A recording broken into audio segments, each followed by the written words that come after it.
When you stop being available, everything changes. Buddhism's answer. Have you ever felt completely drained by always being there for others, only to end each day feeling empty and alone? You wake up, your mind buzzing with unread messages and unmet expectations, and you wonder, what if the secret to transformation lies in stepping back? In this deeply personal journey, we'll explore a surprising truth rooted in ancient Buddhist wisdom. Sometimes the most powerful change happens when we stop answering every call and start listening to the quiet within ourselves. Imagine Sarah, a young professional who was perpetually on call for her friends, family, and work. She always said yes to help, even when exhausted. One night, after yet another sleepless evening of tending to everyone else's needs, she asked herself a tender but tough question. What if I just say no tonight? As she placed her phone face down and took a deep breath, the world outside didn't collapse. Something inside her began to shift. That simple act of withdrawal became the spark for awakening her own inner strength and wisdom. In this moment, everything started to change for Sarah. This story echoes a lesson that Buddhism has taught for over 2,000 years. True freedom often comes from being alone with yourself. The Buddha himself urges followers to take refuge in their own minds. Thich Nhat Hanh reminds us of this, quoting the Buddha, "Be an island unto yourself, Adidaipa Saranam." In other words, even amidst the chaotic demands of life, we can find sanctuary within. By unplugging, not just from technology, but from the noise of constant doing, we open a space to reconnect with our own heart and wisdom. The cost of being always on. In our modern world, we are addicted to availability. Notifications, social media, and the pull to always help or entertain others can become a prison. When you never set down the phone or the obligation, you never give your soul a chance to breathe. You might feel needed and praised on the outside, but on the inside, there's a restless voice whispering that something is off. Why does saying yes to everyone else often leave you no for yourself? Consider a day in your life. Your morning alarms and emails, midday meetings and instant messages, evening calls and text chats. Perhaps you miss a meal because you were responding to a crisis at work. Or maybe you've ended a long day in tears, feeling like you have no one left for you. This is the paradox. By being too available to others, our own emotional needs and spiritual yearnings starve. We lose a connection to the deeper parts of ourselves. In Buddhism, this pattern of mindless doing without self-care is linked to attachment and craving, which the Buddha warned are the roots of suffering. When we cling to doing things, clinging to approval, to the idea of helping, or even to roles like provider or friend, we create stress anxiety. The Buddha taught that the craving tanha for constant external validation or control keeps us trapped in a cycle of unrest. As one Buddhist verse puts it, you must destroy craving itself to be free. In other words, letting go of the urge to always be available is not selfish. It is essential for inner peace. Finding refuge within. Buddhist teachings encourage us to take refuge in ourselves rather than in others. Thich Nhat Hanh beautifully captures this.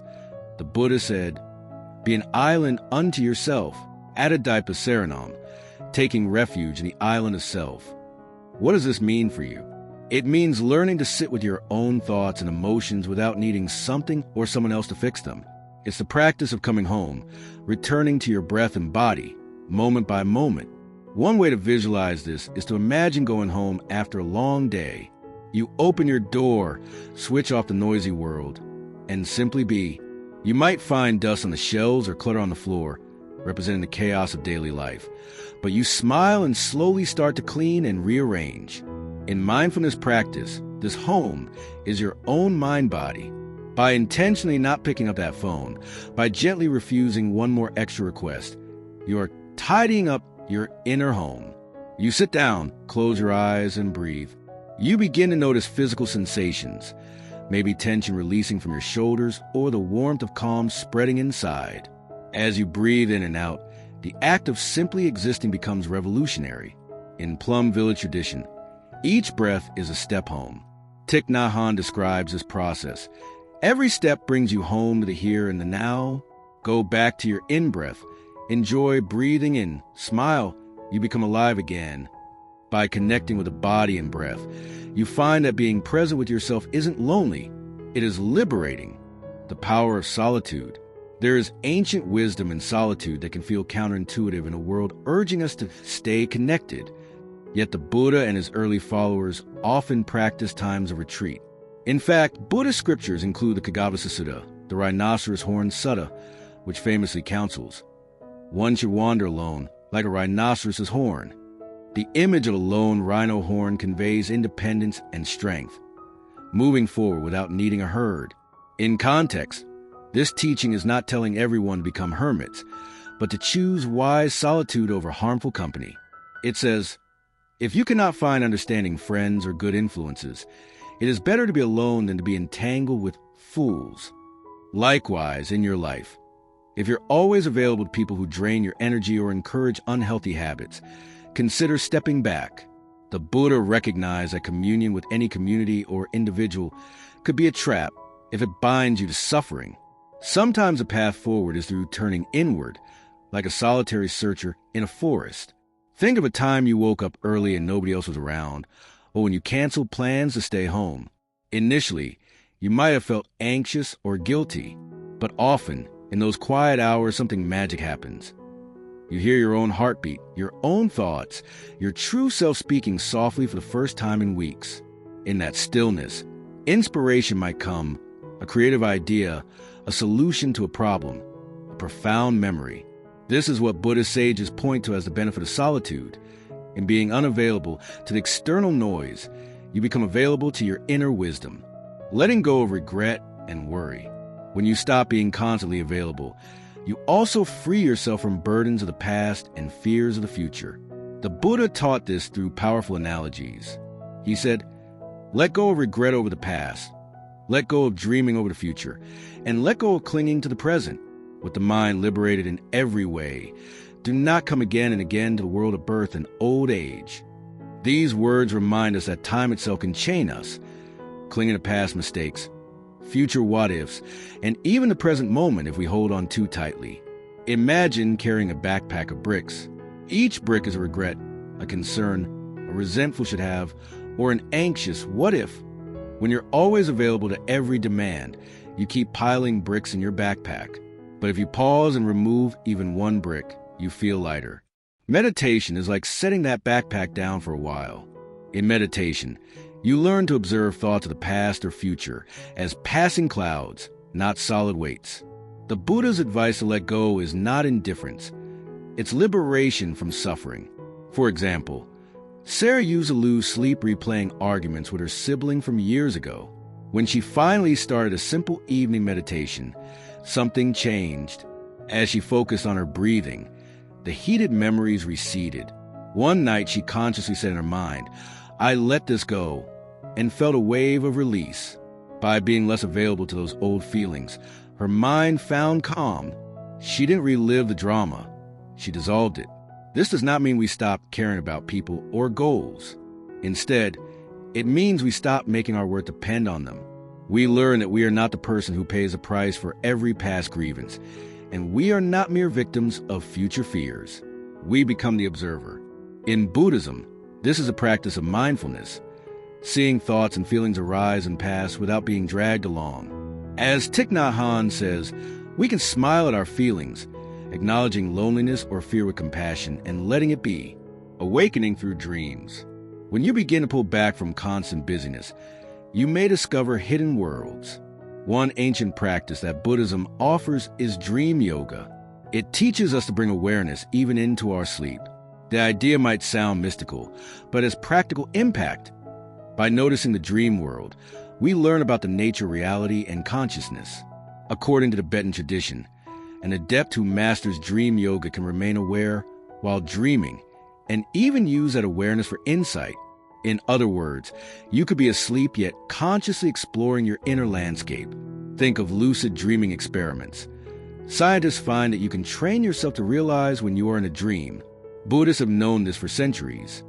In a lucid dream, the yogi remains aware during the states of dreaming and uses a skill to practice yoga in the dream.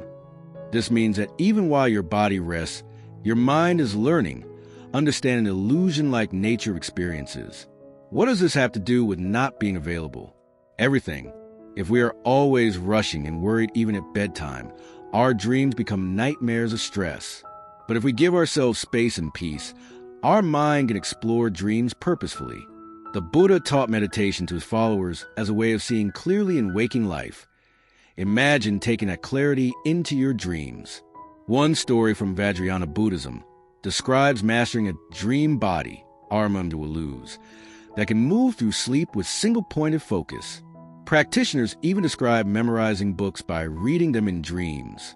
While it might sound fantastical, the message is simple. Your consciousness is not limited to your 9 to 5 world. By reclaiming your nights, turning off the devices, calming the mind, you're effectively saying no to distraction. You're saying yes to exploring the subtle realms of your mind. In those silent hours, you might meet an inner guide, unravel a personal symbol, or witness a past memory with new eyes. When Sarah first noticed she was lucid dreaming, she wrote in a journal. In her dream, she walked barefoot through a snowy mountain, felt cold fear, then warmth as she remembered it was only a dream. This practice helped her fear more the unknown in waking life. 2. The astral within, subtle travel. Buddhism doesn't shy away from profound metaphysical experiences. In fact, the tradition records many accounts of what we might call astral projection. Sensei Serkong Rinpoche explains that Buddhist teachings acknowledge a subtle form of consciousness that can travel outside the physical body. Some Westerners call it astral body travel. Buddhists describe it as part of deep meditation practice. What kind of experiences are these? For advanced meditators, it's possible to cultivate an illusory body through completion stage tantric practice. In such a state, one's mind becomes so subtle and light that it can travel extensively outside the limitations of one's physical body, often for the benefit of others. Imagine being able to visit places or people with just your awareness, beyond time and space constraints. Even at a more accessible level, many meditators describe out-of-body experiences or profound awakenings during deep practice. These experiences serve to remind us that our everyday sense of self is like a costume we wear, not the full truth. When you stop clinging to your routine identity, the always available role, these hidden potentials can surface. Now, we're not suggesting you force these experiences or abandon reality for astral travel, but understanding that consciousness has layers helps break the spell of boredom or anxiety. It's like dreaming with your eyes open. One moment you're at your desk, stressed about emails. The next moment you can sit quietly, recall a vivid dream, feel the expanse of awareness. This shift shows that your mind is bigger than the problem you have at work. Weaving through lifetimes, karma and rebirth. The Buddhist answer to everything changes is inseparable from the idea that everything does change, often in ways we don't immediately see. Buddhism teaches that our lives are linked across time through karma and rebirth. This doesn't have to mean any particular dogma, but it does mean that our choices have deep consequences. Think of karma as a cosmic accountant. Every intention and action plants a seed. These seeds may ripen in this lifetime or another. Mindworks meditation explains. According to the Buddhist worldview, we currently live in samsara, a cyclic existence in which our habitual actions in this life propel us toward rebirth in the next life. Put simply, if you habitually give your time away without care, that pattern tends to repeat in new forms. If you practice kindness and self-respect, those seeds will sprout as well. Importantly, the Dalai Lama notes that Buddhism insists on accepting past and future lives as part of grand design. For many Buddhists, the knowledge that Buddhists believe that there is no beginning to birth, and that as long as you are a Buddhist, it is necessary to accept past and future rebirth, means recognizing your current struggles could be echoes of past patterns. However, this view is ultimately hopeful. As a Mindworks blog points out, reincarnation is a pragmatic teaching. Knowing that there are countless lives behind and ahead of you is meant to inspire ethical living. If you consider yourself on a long journey, it encourages you to make progress, not despair. Every act of self-care, meditation, and conscious choice helps break the cycle, samsara, and moves you toward nirvana. Buddha himself illustrated the workings of karma through countless stories, the Jataka tales and Karma Sutras. As one source explains, Scriptures reveal innumerable stories about how the effects of certain karmas created in a past life are experienced by a person in his or her present life. This means emotional patterns and relationships that exhaust you now may have roots far back. Yet, this also means you can change the story by not being available on autopilot. By consciously choosing how you use your energy, you begin to rewrite your karma. Even modern examples reflect this idea. Many people report vivid memories of seemingly past experiences or feel inexplicable affinities and aversions. Rather than getting bogged down by guilt or fear of past mistakes, Buddhism asks you to consider them as lessons. Somewhere in the Buddhist traditions, we believe our consciousness is reborn, says a teacher. So take these experiences as clues, not curses. When Sarah contemplated her sudden resistance to being available, she realized it might be a karmic lesson in self-care from a past life. Accepting this gave her a compassionate perspective. It wasn't just her fault. It was an opportunity to break a long-standing cycle. Steps to becoming your own refuge. The path of transformation is gradual. You might be wondering, okay, this is beautiful, but how do I actually stop being so available without feeling guilty or lost? Buddhist practice suggests step-by-step training, akin to walking along a spiritual road. Here are some guiding points, not commandments, but compassion suggestions drawn from ancient wisdom. Set intentional boundaries. Start small, maybe one evening a week. Switch off your phone after dinner. Just one night of uninterrupted space can rekindle your energy. This is like sitting at home on a cushion, as Thich Nhat Hanh says, to connect with yourself. Practice mindful breathing daily. Even a few minutes sitting quietly focusing on your breath anchors you. Each conscious breath is a step home to your island within. This reduces the pull of outside demands and reminds you who you are without them. Embrace quietude over noise. Whenever you feel compelled to answer, pause. Observe the temptation. Is this moment urgent, or is it a pattern of anxious reacting? It's okay to choose stillness. Remember the rhino. Sometimes loneliness is stronger medicine than more company. Explore your dreams. Keep a dream journal. Before sleep, set an intention to remember dreams. Over time, you may begin to notice patterns or even experience lucidity. This will show you how your deeper mind works and can offer solutions or comfort. Dream awareness is part of awakening. Reflect on karma with compassion. Take a moment to think of a conflict or a burden. Reflect.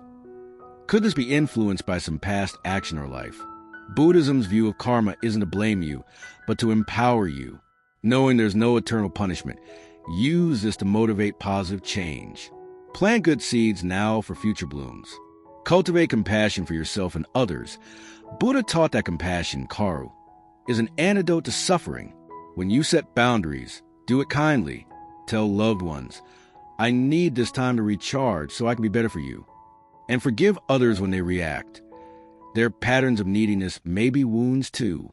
By understanding others have karmic seeds too, you practice empathy. These steps are like branches of the Eightfold Path. Right effort not to be a slave to every request. Right mindfulness of your inner state. Right action in caring for your own needs. They lead you toward higher consciousness and enlightenment. The Buddha's promise of liberation from suffering. The ripple effect of change. As you apply these teachings, you will notice changes around you and within you. People may react to your new boundaries. Some may be confused or upset. But remember, true change often meets resistance. In the long run, healthier relationships and self-respect emerge. Your mind will become quieter, your sleep more peaceful, and your dreams more vivid. Sarah's own life transformed in stages. The first weeks after setting boundaries, she felt anxious, the ego or fear mind pushing back. But gradually, she found energy to attend to a long-forgotten hobby and journal her dreams. In one dream, she walked along a river as a monk advised her to trust her intuition. Waking up, she realized it was a simple reflection of her own wisdom guiding her at night. Over months, she discovered a spark of creativity and inner peace she had not known before. Remember, you are not alone on this path. Even in solitude, countless seekers before you have taken this inner journey. Buddhism's ancient lamp of wisdom still illuminates the way. The Buddha reminds us that with a liberated mind, we do not come again and again to the world of birth and old age. This means escaping the endless cycle of rushing and regret. Each time you pause, smile at your feelings, and choose presence over frenetic availability, you are taking one step toward that liberation, embracing your inner island. In the end, when you stop being always available to the expectations and demands of the world, something incredible happens. Everything changes. Not necessarily outside, though sometimes relationships do improve, but inside, you begin to see life from a higher place, from a place of compassion, clarity, and strength. The Buddha taught that each moment is impermanent. By releasing attachment to any one role or demand, you become free. You realize that you are always connected, first to yourself, then to others, rather than consumed by them. You might even travel in consciousness through dreams or meditation, gaining insights that were hidden under busyness. As StudyBuddhism.com notes, practitioners can develop an illusory body and even use a dream body to learn while asleep. Every choice you make plants karma. By choosing self-care and wisdom, you plant seeds for a joyful future life. And crucially, as Thich Nhat Hanh reminds us, the Buddha's advice is to take care of yourself first. In doing so, you are truly capable of being there for others, without losing your soul. So start today. Turn your devices off an hour earlier. Sit in stillness for a few breaths. Give your heart permission to rest. Smile tenderly at whatever feeling arises. My dear loneliness/anxiety/fear, I see you. Thank you for trying to protect me. Now I will take care of myself. This simple practice is your refuge. As you step away from always being available, you step into a deeper availability. The availability to life, to love, to your own higher consciousness. Everything changes when you discover your own island of peace.